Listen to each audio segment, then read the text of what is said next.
Entrepreneur Dan Priestley once stated, I quote, "Most great businesses grow because of what others are saying about them."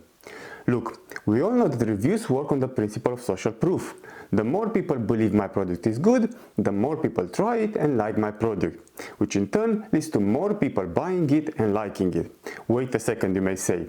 I agree that the other people's reviews improve visibility to my product, but suggesting that they will also like it based on these reviews alone is silly. And you are right up to a point. Yes, a bad product is a bad product, and no reviews can change a person's experience of the product.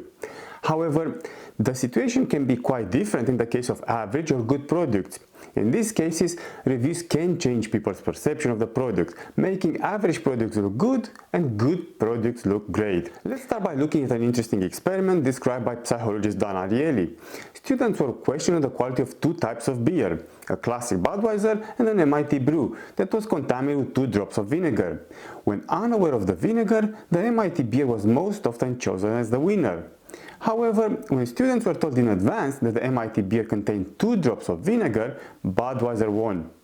So what happened here? Well, what this ingenious experiment shows is that expectations have a direct influence on our perceptions. In simple terms, if we believe a product is good before we try it, we are more likely to evaluate it more positively. Let's take a movie as an example. Prior to watching a movie, you might increase people's enjoyment of the movie by pointing out to the great reviews it has. As an example, think about those 5-star reviews you see on the posters advertising a movie. Reviews from The Observer, The Telegraph, New York Times, and other perceived authority publications. Yep, you already think the movie is better, even though you really have no other information than those reviews and the poster. In the same way, reviews can influence our perceptions of okay products, content, or experiences. For a better understanding on how reviews work, let's discuss a classical experiment conducted by psychologist Stanley Milgram long ago in 1968. Milgram monitored 1,424 pedestrians and their behavior while passing by various size groups of Milgram's team members. Let's call this the Faye group. The members of the Faye group were looking up on the 6th floor of a building for 1 minute. At the 6th floor, nothing special was happening. Milgram wanted to understand the size of groups that provided sufficient social proof to convince people passing by to stop and copy the behavior of the Faye group. Basically, he wanted to know how many people would need to be in a group in order to provide sufficient social proof to convince people to look up at the 6th floor. The experiment found that only 4% of the pedestrians stopped when just one person was looking up. By contrast, when the Faye group was formed of 15 people, 40% of the people stopped and looked up. However, a huge 82% of the people imitated the behavior of the larger group by looking up to the 6th floor, but they did not stop. So, what is the reason for this behavior?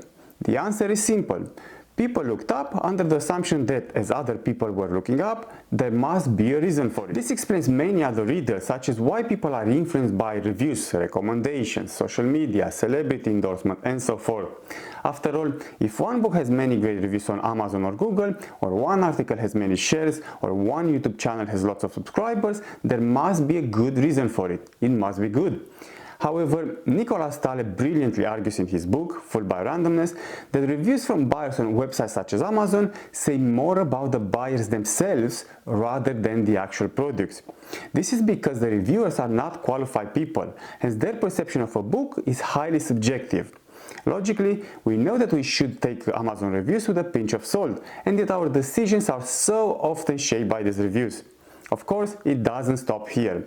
Amazon then points out that people who bought this also bought that.